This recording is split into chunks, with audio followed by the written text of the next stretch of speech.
Not take our bare hands and strangle someone. Is it really that hard to not take a baseball bat and kill someone? Is it really that hard to not kill? And yet Jesus said, this is how I'll know if you love me, if you keep my commandments. And yet the reality is, no matter how easy it is to not go around killing people, we still fail. The Bible says that all of us have sinned and fall short of the glory of God, because even a simple command like don't kill people, we can't even obey that as humans. Because surely what's happening here and what happens according to the statistics in the millions is that we are killing people. God says don't kill. God says if you love me, keep my commandments. The stark reality of abortion is that we don't love God. And the problem with not loving God is if it's the greatest commandment, that it's what we should do, then surely it's the greatest sin if we fail to do it. Amen. He said this is the greatest command, to love God. It has to be the greatest sin to fail to love God, to fail to obey Him. And that's what we're doing when we kill. If that wasn't condemning enough, Jesus says in the second part of what the second greatest commandment is, a second is like it, you shall love your neighbor as yourself.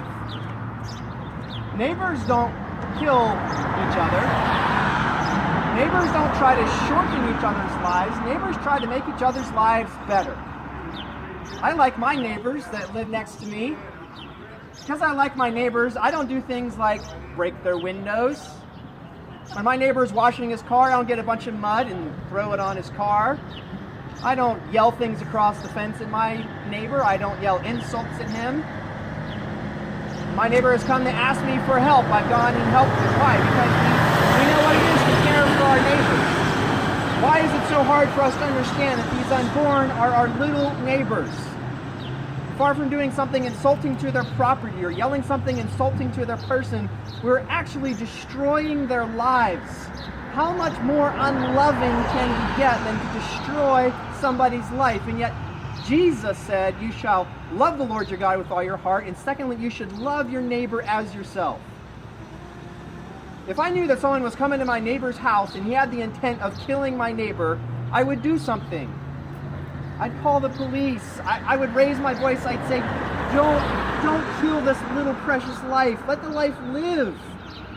Let my neighbor live.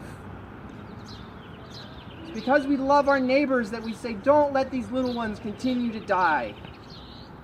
We don't protest outside of hospitals because they're healing lives. We protest outside of places that kill lives, because we do love our neighbors as ourselves. And I would never want someone to kill me. The second commandment that Jesus said was the greatest in all of the law was to love our neighbor as ourselves. If we love our neighbors, then we will want what is best for them. And it is not best for us to disobey God. It is not best for us to kill children. It's not best for us to act as if God isn't real. Because that's what we're saying. When we say, God, we don't care what your commandments are, we don't care to love you, we're acting as if God isn't real. But He is real. You should love God and not hate Him. And you should love your neighbor and not hate them. This is the ultimate form of animosity to both God and neighbor, to reject God's commands and to seek to kill your neighbor. If Jesus said these are the greatest commands, then surely they are. So have you asked yourself, do I love God? Maybe you're telling yourself, I do. I do love God. But if we fail to keep His commandments, we're kidding ourselves. We should love God by doing what He says. And He's told us what He said in His Word. It's not a mystery. It's not hidden. God says things like, don't kill. God says things like, love your neighbor. And we know what that feels like. We can understand what it is to do that, to love our neighbors. You need to ask yourself, if I'm not loving God and I'm not loving my neighbor, then what awaits for me? Because just like it was this great command, it is truly the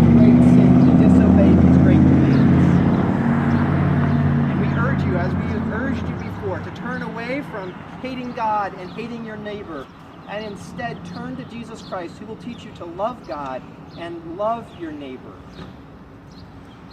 If it weren't for Jesus dying on a cross for me, I would not love God, and I would not love my neighbor. I'd be most concerned about doing what I wanted instead of doing what God wanted. I'd be more concerned about myself and my own comfort than I would about caring for my neighbor. But you see, Jesus gave up everything for me. He was in heaven with God himself, in perfection. And he left it to this scummy, dirty earth. And he did it so he would live perfectly, without a single sin. And then he would die on a cross, not because he'd done anything wrong, but because I have. And God would make him to be sin for, even though he knew no sin, that we could be made the righteousness of God in him. And then he would rise from the dead, proving that he was stronger than sin and death and Satan. And that good news is the only way that we can learn to love God and love our neighbors as ourselves. The good news of Jesus will teach you to love God. It will teach you to love your neighbors.